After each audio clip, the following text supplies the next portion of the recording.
There is an aircraft that the United States Air Force has tried to kill more times than it has tried to kill enemy targets. There is a plane so ugly that the pilots who fly it turned that ugliness into a badge of honor. There is a machine that was declared obsolete before it ever fired its first shot in combat. And yet today, more than 50 years after it first flew, it is still sitting on runways across the world, fully armed, fully operational, and still doing a job that no other aircraft on the planet can do quite the same way. That aircraft is the A-10 Thunderbolt II. But nobody calls it that. Everyone calls it the Warthog. And the story of how the Warthog survived 5 decades of budget cuts, political battles, Pentagon wars, and repeated attempts by its own military branch to retire it is one of the most extraordinary stories in the entire history of American aviation. If you have ever respected a machine that refused to quit, type Warthog in the comments below, because this aircraft is exactly that. Before we go any further, take 1 second to like this video and subscribe. Over 98% of people watching right now have not subscribed. It costs you nothing, and it means everything. Now let us get into this story from the very beginning, because to understand why the A-10 survived, you have to understand why it was born, what it was built to do, and why everything about it went against the grain of how the Air Force saw itself. The story begins not with the Warthog itself, but with the lesson that created it. The year is 1966. The United States is deep into the Vietnam War, and American ground troops are dying in the jungles below, while the Air Force is flying jets, designed to drop nuclear bombs on the Soviet Union. Those jets are fast, they are sleek, they fly high, and they move at speeds that make them almost impossible to stop in a conventional air battle.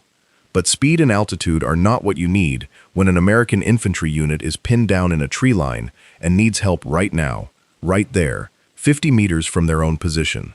What happened in Vietnam was a painful education for the United States military, the fast jets being used for close air support, which is the technical term for aircraft providing direct fire support to troops on the ground, were simply not suited for the mission. They flew too fast to accurately identify targets in complex jungle terrain. They were too fragile to absorb ground fire. They were expensive and difficult to maintain in forward environments. And critically, they could not carry the kind of sustained, precise, devastating firepower that ground troops needed when they were fighting for their lives at close range. The Army had filled part of that gap with helicopters, particularly the famous UH-1 Huey gunship, and later the AH-1 Cobra. But helicopters had their own limitations. They were slow, they were vulnerable to ground fire, they had limited range and payload, and they could not survive in an environment where the enemy had any serious anti-aircraft capability at all. What the ground troops needed, what military planners began to realize with increasing urgency throughout the late 1960s, was something entirely new. Not a high-speed jet, not a helicopter, something in between, something that could fly low and slow enough to actually see and identify ground targets, something that could survive being shot at by the weapons an infantry unit actually faced on the battlefield, something that could carry enormous firepower and deliver it with precision right on top of enemy positions that might be just a few hundred feet from American troops. Something, in other words, that no one had yet built. That realization launched one of the strangest aircraft programs in American military history. The Air Force put out a requirement in 1966 called the AX program.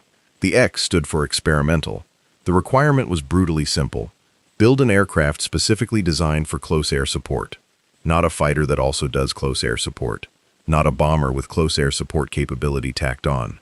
A dedicated ground attack aircraft. Purpose-built. Optimized for surviving in low, slow, dirty, dangerous environments right over the battlefield.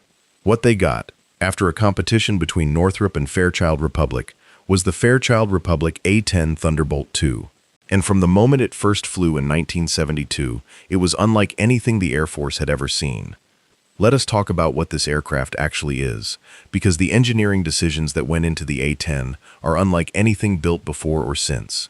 And understanding those decisions is the key to understanding why this plane has survived everything the Pentagon has thrown at it. The most famous feature of the A-10 is its gun.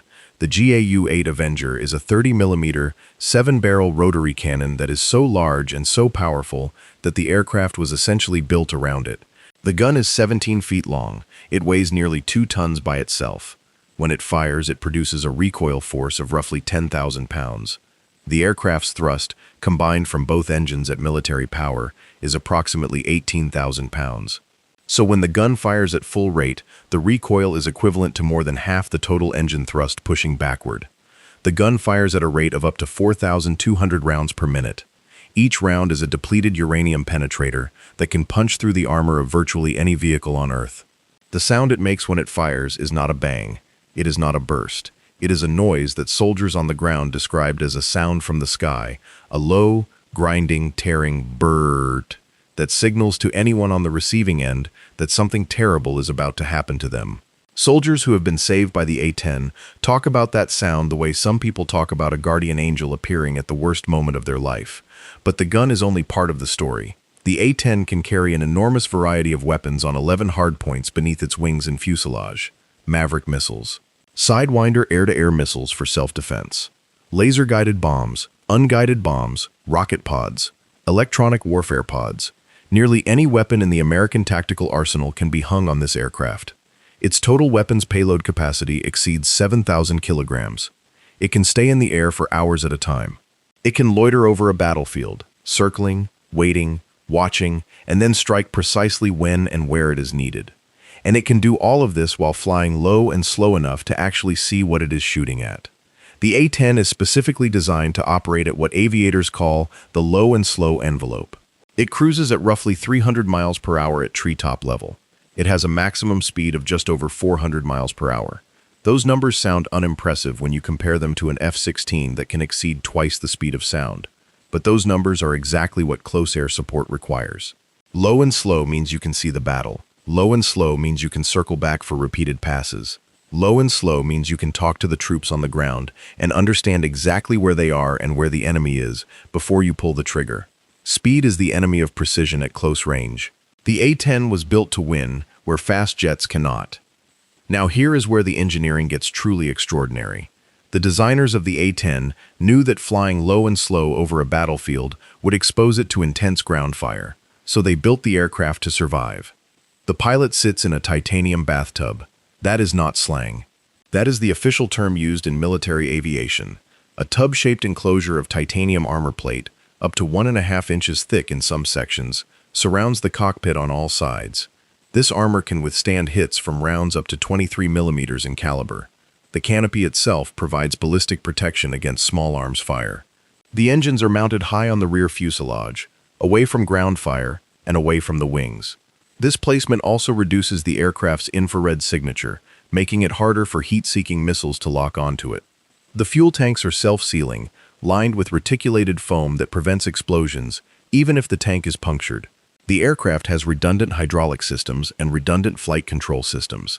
If one is destroyed, the other takes over. And if both hydraulic systems fail completely, the aircraft can still be flown using manual reversion, where the pilot uses mechanical cables to control the flight surfaces with pure physical force. The A-10 can fly with one engine. It can fly with large sections of one wing destroyed. It can fly with significant structural damage to the tail. It can fly home after absorbing the kind of combat damage that would send most aircraft into an uncontrolled descent. There are documented cases in both Gulf War I, the wars in Iraq and Afghanistan, where A-10s returned to base with holes in the fuselage that ground crews described as looking like the aircraft had been through a shredder, and the pilot walked off the aircraft. That is what the Warthog was built to do. Take a hit, keep flying, keep fighting, bring the pilot home. So, with all of this capability, with this extraordinary design, built specifically for a role that infantry commanders had been begging for since Vietnam, you would think the United States Air Force would have embraced the A-10 the moment it arrived. You would be wrong, because the Air Force, as an institution, never really wanted the A-10 in the first place. And understanding that tension is the entire key to the next 50 years of this story. The United States Air Force became an independent service branch in 1947. Before that, it was the Army Air Forces, part of the Army. The struggle for independence was partly political and partly philosophical.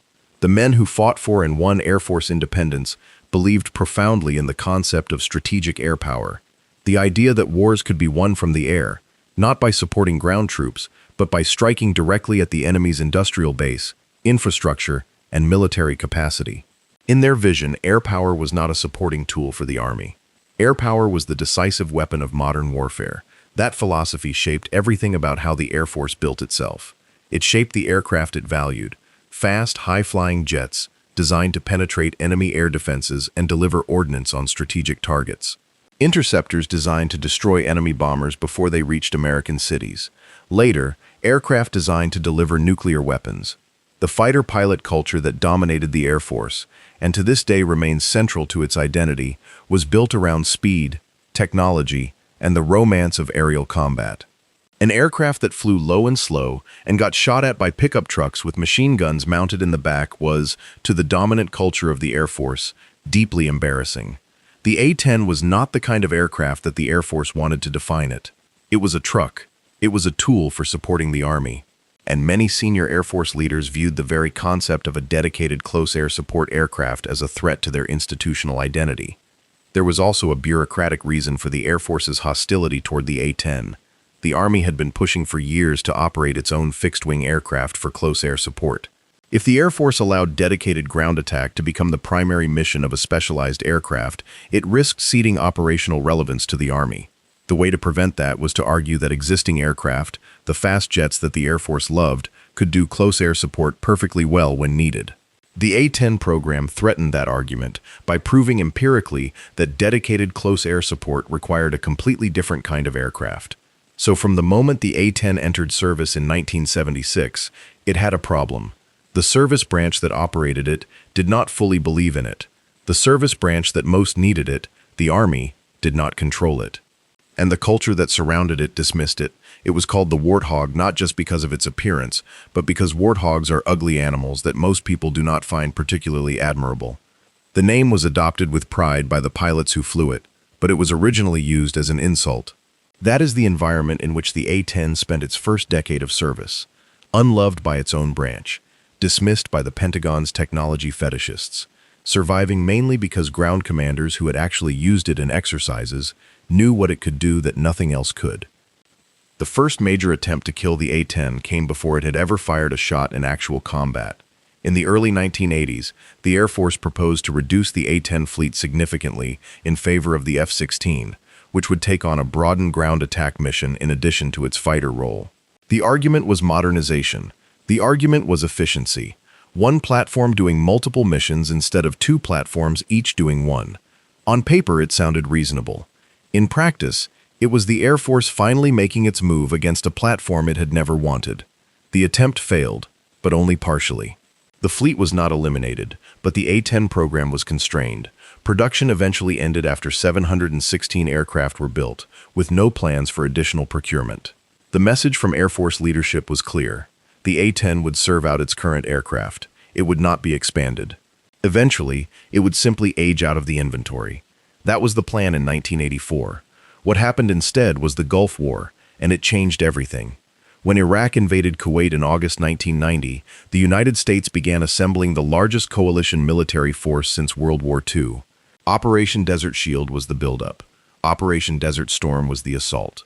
The Iraqi military at the time was the fourth largest in the world. They had thousands of armored vehicles, artillery pieces, and hardened positions dug into the Kuwaiti desert. They had a significant air defense network, including radar-guided surface-to-air missiles. The Air Force's plan for Desert Storm emphasized high-altitude precision bombing, using stealthy aircraft and cruise missiles to destroy Iraqi command and control, air defenses, and strategic infrastructure. The A-10 was assigned to the close air support role it was built for, but many Air Force planners expected it to have limited effectiveness against the sophisticated Iraqi air defense network. What happened was the opposite. Over the 43 days of the air campaign and the 100 hours of the ground war that followed, A-10s flew more than 8,000 combat missions. They destroyed more than 900 Iraqi tanks, more than 2,000 military vehicles, over 1,200 artillery pieces, and 2 Iraqi helicopters, which made A-10 pilots the first American aviators to shoot down enemy helicopters in air-to-air combat since Korea. They flew in weather that grounded other aircraft. They operated in threat environments that were supposed to be too dangerous for a low, slow aircraft, and they suffered losses. 5 aircraft destroyed in combat, which was far lower than many had predicted given how aggressively they were employed. One pilot, Captain Paul Johnson, was shot down and rescued, while another A-10, flown by Captain Sandy Sharp, circled overhead, holding off Iraqi forces until rescue helicopters arrived. The A-10 had proven itself in the most decisive way possible. Combat, real combat, against a real enemy with real weapons. Ground commanders who had watched A-10s systematically destroy Iraqi armor formations, while F-16s missed or had to abort runs because of weather or target identification problems, came away from Desert Storm with an opinion that would never change. There was nothing else like it. Nothing. The Army loved it, the Marines loved it. Special Operations Forces who began calling in A-10 support loved it. After Desert Storm, the political will to retire the A-10 essentially collapsed. The Army and Marine Corps made their feelings known to Congress. Veteran groups spoke up. Pilots who had flown in Desert Storm gave interviews and testimonials. The Warthog had become a hero, and heroes are very difficult to kill politically. The second major attempt to retire the A-10 came in the mid-1990s, in the aftermath of the Cold War. The Soviet Union had collapsed.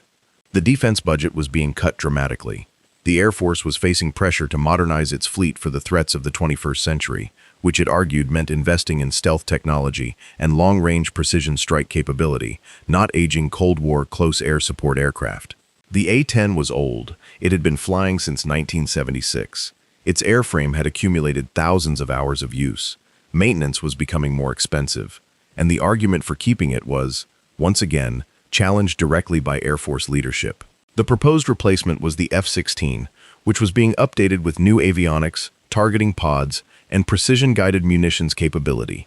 Air Force leaders argued before Congress that the F-16 could handle the close air support mission going forward. What saved the A-10 in the mid-1990s was a combination of factors. First, the aircraft was still performing. As the United States became involved in operations in the Balkans, A-10s deployed to enforce no-fly zones and support ground operations in Bosnia and later Kosovo. Their performance in those environments once again demonstrated capabilities that no other aircraft could replicate. Second, the Congress pushed back hard. Members of the Armed Services Committees had heard directly from ground commanders who treated the idea of retiring the A-10 as something close to a betrayal of the troops who depended on it. Third, the Air Force proposed no credible alternative. Saying the F-16 could do the job was not the same as proving it, and the record of operations in Desert Storm and the Balkans made the argument for the F-16 as a close air support replacement look unconvincing. The A-10 survived again, but the battle was not over. It would never really be over.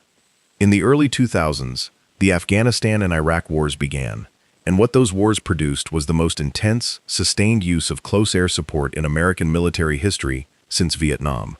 For more than a decade, American and coalition ground forces were engaged in counterinsurgency operations in complex urban and rural environments, fighting an enemy that dressed like civilians, hid among civilian populations, and used improvised explosive devices, ambushes, and close-quarters combat as their primary tactics. In that environment, close air support was not just useful. It was life-saving in the most literal sense. Troops pinned down by enemy fire needed air support that could arrive quickly, loiter overhead, identify the exact position of the enemy with precision, communicate directly with ground controllers, deliver weapons with extreme accuracy at very close range, and then circle back for additional passes as the situation developed. Every one of those requirements pointed directly at the A-10. Fast jets came in, made a single pass, and were gone. The A-10 could circle. It could stay. It could talk to the ground controller on the radio, look through its targeting pod, confirm the target, reconfirm it, and then fire with a precision that saved friendly lives and civilian lives in an environment where the margin for error was measured in meters. The combat record of the A-10 in Afghanistan and Iraq is extraordinary. It flew tens of thousands of combat missions. It was credited with saves in hundreds of documented instances where American troops in contact with the enemy called for air support, and the A-10 delivered. The term troops in contact, TIC, became a central metric of the wars in Afghanistan and Iraq, and the A-10 had one of the highest response rates and one of the highest success rates of any aircraft in the inventory when it came to resolving troops in contact situations. The pilots who flew it developed deep relationships with the Army units and Marine units they supported. They learned the terrain, they learned the tactics, they learned to communicate in real time with ground controllers in ways that made the coordination between air and ground feel almost seamless. Those relationships and that combat record built a constituency that went far beyond the Air Force. Army and Marine Corps generals went to Congress and went to the press and made the case for the A-10 with a directness and an emotional force that Pentagon budget analysts could not easily counter. They talked about young soldiers whose lives had been saved by the sound of that gun. They talked about the specific capabilities that made the A-10 irreplaceable. They talked about what would happen to the troops on the ground if you took that aircraft away without a proven replacement. It was powerful testimony.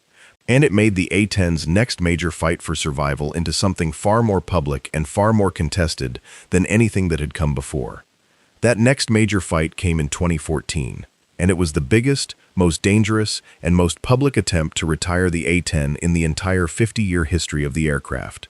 In February 2014, then Secretary of Defense Chuck Hagel announced a budget proposal that would retire the entire A-10 fleet, all of them, all 343 remaining aircraft. The proposal was driven by budget pressure following the Budget Control Act of 2011, which had imposed mandatory caps on defense spending through the mechanism known as sequestration. The Air Force, facing the need to cut billions of dollars from its budget, argued that the A-10 was the most logical choice for elimination. The reasoning was straightforward in its logic, if not in its wisdom. The F-35 Joint Strike Fighter, the most expensive weapons program in American history, was coming. It was supposed to be a multi-role aircraft capable of conducting close air support among its many other missions. The Air Force argued that the F-35 would eventually replace the A-10. In the meantime, the F-16 and the B-1 bomber could handle the close air support mission. Retiring the entire A-10 fleet would save the Air Force approximately $3.5 billion over 5 years, which was the amount needed to keep the F-35 program on track. The proposal triggered an immediate and ferocious political fight. Army generals testified before Congress that retiring the A-10 would endanger American troops. Marine Corps officers said the same. Special operations commanders, whose forces had depended on A-10 support in the most dangerous environments on Earth, argued that there was no adequate replacement. A group of A-10 pilots, led by Colonel Martha McSally, who was herself a combat-tested A-10 pilot and who would later become a United States Senator, became vocal advocates for the aircraft in the media and in congressional testimony. The argument they made was precise and technical and devastating to the Air Force's position. The F-35 was not ready to do close air support. Its software was not yet certified. Its cannon was not yet operable. Its ability to loiter over a battlefield was limited by its fuel consumption. Its sensors, while advanced, were not yet proven in the low-altitude, high-threat environments where close air support was actually conducted. Most critically, the F-35 was not designed for the kind of sustained, low-altitude, highly lethal environment that the A-10 thrived in. Sending an F-35 into the same threat environment that A-10s routinely operated in would risk a $60 to $80 million aircraft that the country could not afford to lose in large numbers, piloted by a crew that had to manage an extraordinarily complex avionics suite while simultaneously sorting out a ground battle at tree level. The B-1 bomber was even less credible as a close air support aircraft. It was designed for supersonic high-altitude strike. It had been adapted with precision targeting capability and had performed well in Afghanistan in a long loiter armed overwatch role. But it was a strategic bomber, not a close air support aircraft. Its crew size, its operational costs, its logistical footprint, its minimum safe altitude for delivering ordnance near friendly forces, all of these factors made it a deeply imperfect substitute for the Warthog. Congress refused to let the A-10 die. In the National Defense Authorization Act for fiscal year 2015, Congress blocked the A-10 retirement proposal explicitly. Lawmakers inserted language prohibiting the use of funds to retire the aircraft. That prohibition was renewed in subsequent defense authorization acts. The Air Force tried again in subsequent budget cycles, proposing partial retirements and reduced readiness levels to cut costs. Congress blocked those attempts as well. The A-10 had, once again, survived. But the battle had permanently changed its character. This was no longer just an internal Air Force argument. It had become a national political issue, with members of Congress, veterans organizations, Army and Marine leadership, and the American public all engaged in a debate about whether to retire an aircraft that had become, for many people, a symbol of the commitment to protect American troops on the ground. The political dynamics that protected the A-10 are worth examining closely because they reveal something important about how defense decisions in America actually get made. On paper, the decision about which aircraft to fly and which to retire belongs to the Department of Defense and ultimately to the civilian leadership of the executive branch. The Secretary of Defense has enormous authority over force structure decisions, but the budget is appropriated by Congress.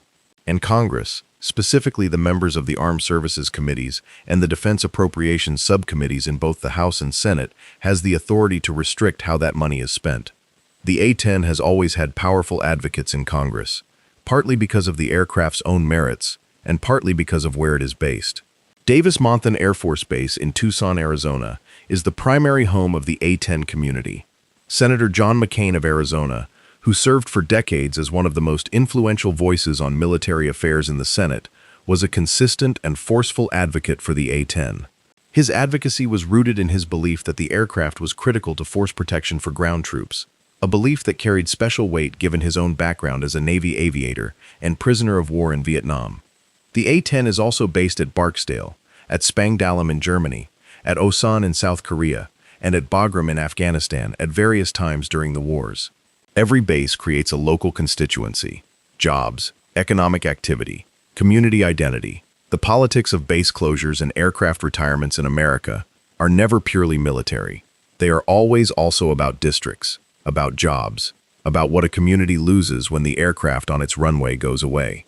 That political reality is not corruption. It is not a failure of the system. It is the system working as designed. Democratic governments fund their militaries through elected representatives, and those representatives respond to the people and communities they represent. The A-10's survival across 5 decades is partly a testament to its military value and partly a testament to the political sophistication of the community that grew up around it. The pilots, the maintainers, the veterans, the congressional advocates, and the ground troops whose lives depended on it. That coalition proved stronger, over and over again, than the institutional preferences of Air Force leadership and the budget pressures of the Pentagon. Now let us talk about the pilots, because to understand the A-10, you have to understand the culture of the people who fly it. A-10 pilots occupy a unique and somewhat peculiar niche in the world of military aviation. In the broader Air Force culture, the fighter pilot is king.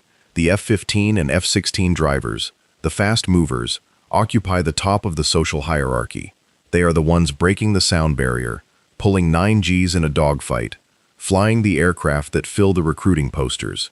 The A-10 pilot flies an aircraft that tops out at the speed of a fast commercial airliner and spends its combat missions flying very low to the ground, getting shot at by people with rifles and machine guns.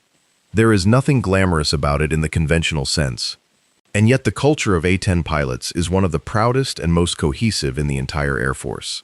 Part of that is the nature of the mission.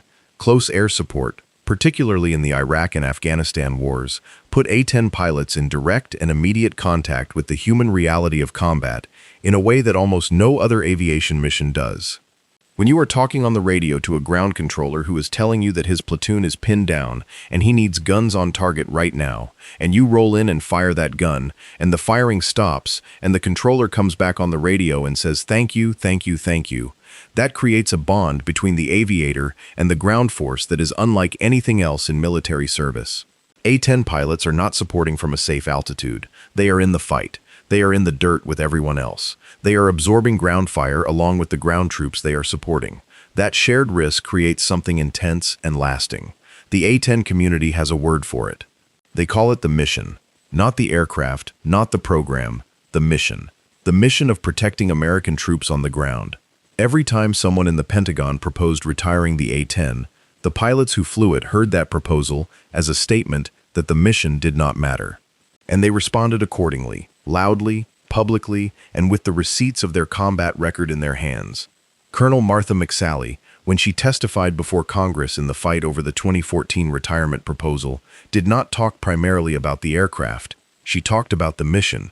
She talked about the ground troops.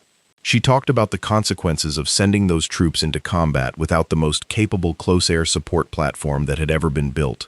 That framing was not accidental. The A-10 community understood that the most powerful argument for the aircraft was not its gun, or its armor, or its payload. It was the soldiers whose lives it had saved, and they made that argument with everything they had. There is another dimension to the A-10's survival that does not get talked about enough, and that is the aircraft's evolution over time. The Warthog that exists today is not the same aircraft that rolled off the Fairchild Republic production line in the 1970s. The basic airframe, the titanium bathtub, the gun, the twin engines in the rear, all of that is original.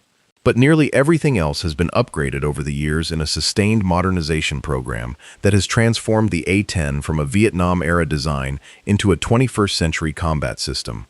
The most important upgrade has been the introduction of precision-guided munitions capability. The original A-10 was primarily an unguided weapons platform. It dropped dumb bombs and fired rockets and shot its gun.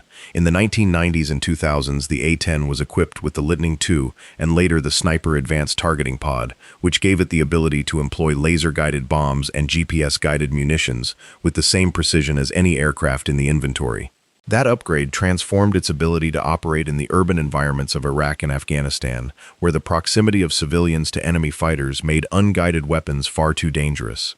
The A-10 was also upgraded with a digital cockpit, replacing the original analog instrumentation with modern multifunction displays that present the pilot with a comprehensive tactical picture, including GPS moving map, data link connectivity with other aircraft and ground forces, and the ability to receive and display imagery from external sensors.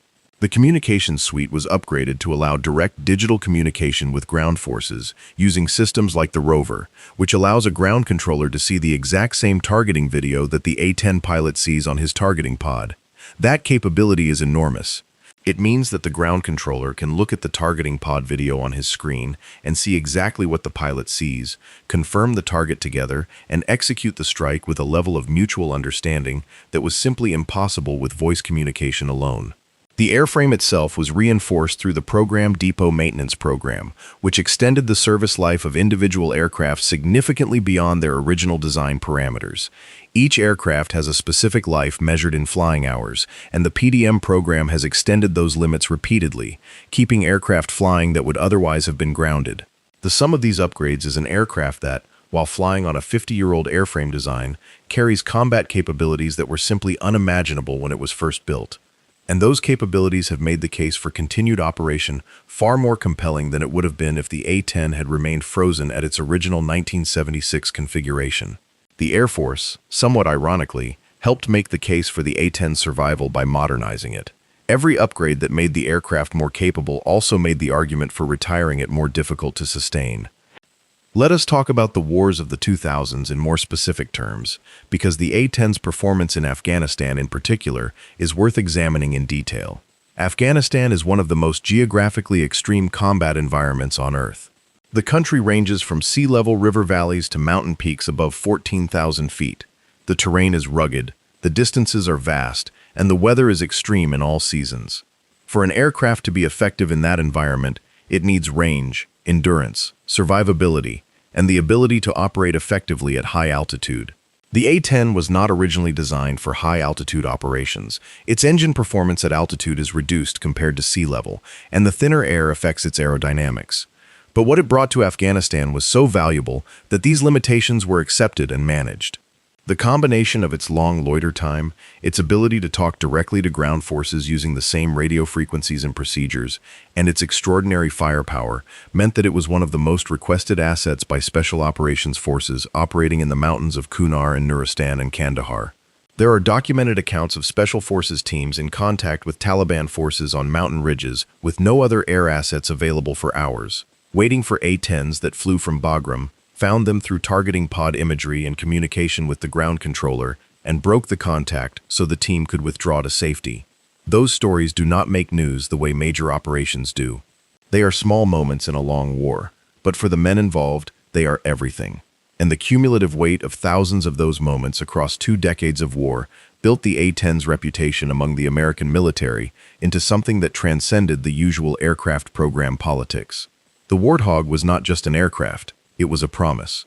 A promise that if you were an American soldier or Marine or Special Forces operator fighting on the ground in a dangerous place and you needed air support, there was an aircraft specifically designed for that moment, carrying enormous firepower, able to stay overhead and keep fighting, crewed by a pilot who had trained specifically to work with ground forces. That promise had been kept, repeatedly, over decades. Breaking it required something more than a budget calculation. The most recent serious attempt to retire the A-10 came in the late 2010s and early 2020s, as the Air Force continued to argue for the platform's elimination in favor of F-35 investment. The argument had evolved. The Air Force acknowledged that the F-35 was not yet fully ready to replace the A-10 in all its missions. But it argued that the A-10's survivability in a high-end conflict against a peer adversary like China or Russia was fundamentally limited. A 30mm cannon and unarmored pylons carrying precision-guided munitions are impressive against insurgent fighters with machine guns and rocket-propelled grenades.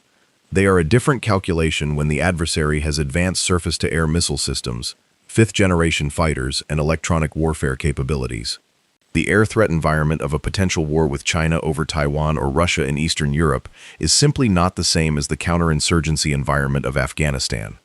In a high-intensity peer conflict, the Air Force argued, sending A-10s into heavily defended airspace would be sending the aircraft and its pilots into a threat environment far beyond what the aircraft was designed to survive. That argument has genuine merit. The A-10 is a lightly defended aircraft by modern standards. It lacks stealth, it lacks supersonic speed to escape threats. Its electronic warfare suite is adequate for counterinsurgency, but was not designed for the threat density of a modern integrated air defense system. In a war against an adversary with S-400 surface-to-air missiles and advanced fighters, the A-10's famous toughness against small arms and light anti-aircraft fire is simply irrelevant. You do not survive a radar-guided missile by having a titanium seat. The Air Force used this argument, combined with ongoing budget pressure, to push for a phased A-10 retirement in the early 2020s. The National Defense Authorization Act for 2023 began the process, allowing the retirement of some A-10 aircraft while keeping the majority of the fleet flying. The plan called for a gradual drawdown of the fleet through the mid-2020s, with full retirement anticipated by around 2027 to 2030, depending on budget conditions and the readiness of the F-35. This time, the retirement plan encountered less resistance than in 2014, partly because the peer competitor argument was harder to dismiss, partly because the F-35 was finally reaching a level of operational maturity that made the close air support argument more credible, and partly because 20 years of combat in Afghanistan had come to an end with the withdrawal in August 2021. Without an active war providing a constant demonstration of the A-10's unique value, the argument for keeping it became harder to sustain against the combined weight of budget pressure and strategic evolution. But even now, the A-10 has not gone quietly. The retirement plan has been subject to congressional pushback. Individual legislators continue to question whether the F-35 and F-16 are truly ready to replace the A-10 in all its missions. The debates that have played out in armed services committees over the past 50 years continue, with new faces and updated arguments, but the same fundamental tension between what the Air Force wants for itself and what the ground forces need from the air. There is a human story at the center of all of this that deserves direct attention. The A-10 was designed to save lives. That was its fundamental purpose. It was not designed to win aerial combat. It was not designed to project strategic power. It was designed so that when an American soldier or Marine was in the worst possible situation, fighting for his or her life on the ground, there was an aircraft overhead specifically built to help. The gun, the armor, the low-slow flight envelope, the loiter time, the targeting pod, the radio connectivity with ground forces, every single design feature of the A-10 exists in service of that one human purpose. And across 50 years, it has fulfilled that purpose in ways that no planner could have fully anticipated when the AX program began in 1966. The soldiers saved in the Gulf War, the pilots kept alive by titanium armor, the ground controllers in Afghanistan who heard that brrrt and knew that the cavalry had arrived. The Special Forces teams in places whose names most Americans cannot pronounce, fighting at night in mountain terrain, who called for air support and got an aircraft that stayed with them until the mission was complete. All of them are part of the A-10 story. All of them are the reason this aircraft became more than a platform. It became a cause. And causes are extraordinarily difficult to kill with a budget line item.